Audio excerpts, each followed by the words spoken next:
I think in the grand scheme of things, I always felt like something was missing.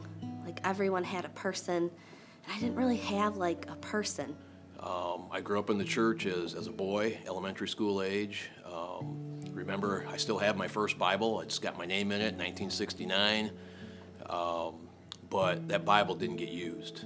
Sometimes I feel really blessed that, I am blessed that the Lord allowed me to live almost half my life now, but half my life without Christ and half my life with Him, because, and that's what I always say, like I'm thankful for that because I can truly share and relate to people and say, look, I know what it was like. Another young girl that I was friends with had taken her own life, and I knew a little bit about that, and I didn't share that information. At the age of 13, I discovered pornography. And so throughout my life, that struggle intensified. I felt that her life had been in my hands and I didn't do that. So just all those feelings of shame and guilt and really kind of like disgust and no self-worth. I was far from God. Yeah, I was not seeking God. I was not in prayer. So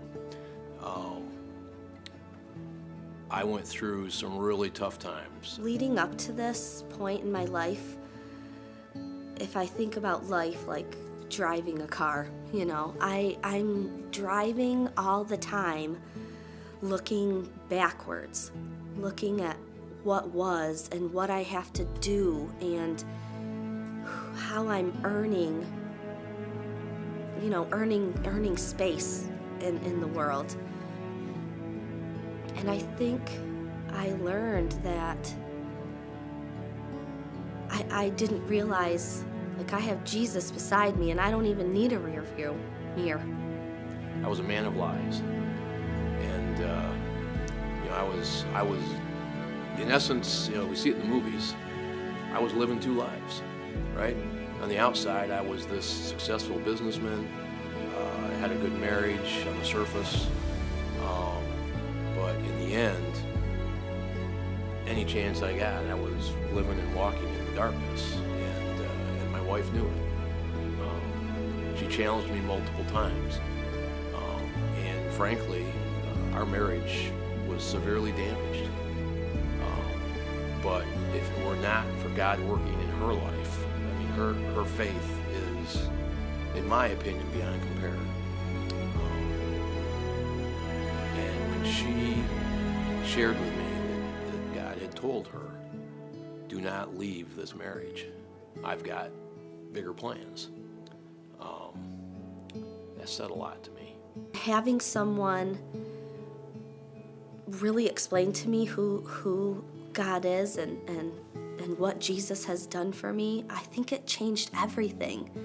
I think opening my heart to what is real and forgetting, like letting down that rough, tough, part of me allowed me to see that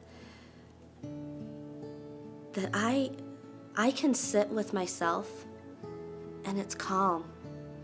Growing up in a family that didn't know Jesus definitely made me very passionate about helping others to find their salvation and know the Lord.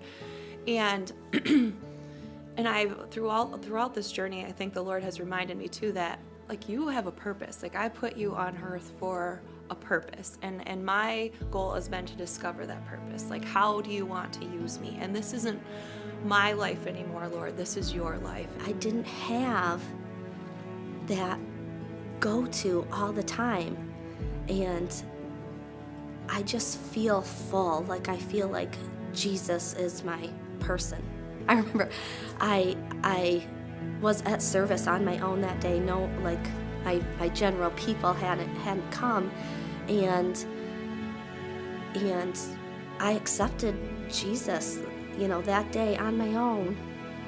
And I remember calling Kieran and saying, I found my person.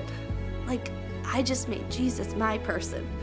And I was like crying but laughing. So I think I really do know, like, I really do believe I'm not alone, and anyone one thing. We have this perspective that we have to be perfect, and we're not. We're not perfect. We go through this life, and if we are seeking the Lord and seeking Him with every intention of our soul, then He walks alongside of us, and He nurtures us, and He feeds us, and He lifts us up every day when we get into a valley. And if I stay focused on Him, I don't care what's going on around me.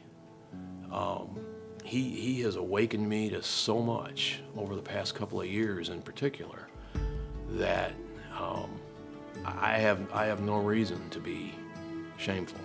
The feeling of freedom, the feeling really knowing in myself that I don't have to carry that stuff anymore.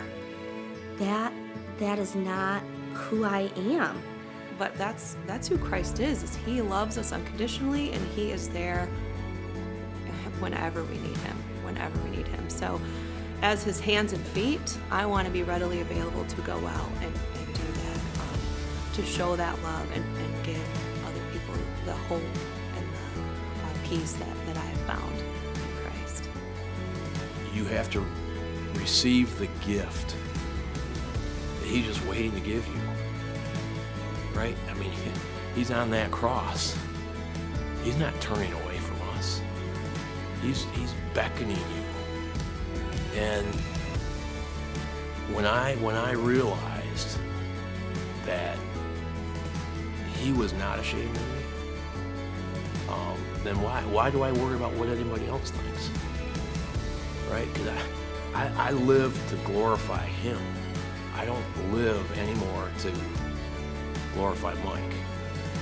The church hasn't always been portrayed as this positive thing. There's been a lot of negative attention in the media, a lot of this and that, and I get it. There's hypocritical people out there, but I do not want to be that as a Christian. I don't want to be a hypocrite, and I don't want to live like that. I want to be real, and I want people to know that Christ truly does change lives, and that when you choose to live for Him and seek His face and know Him, then you can love like He loves and encourage others to experience that same thing.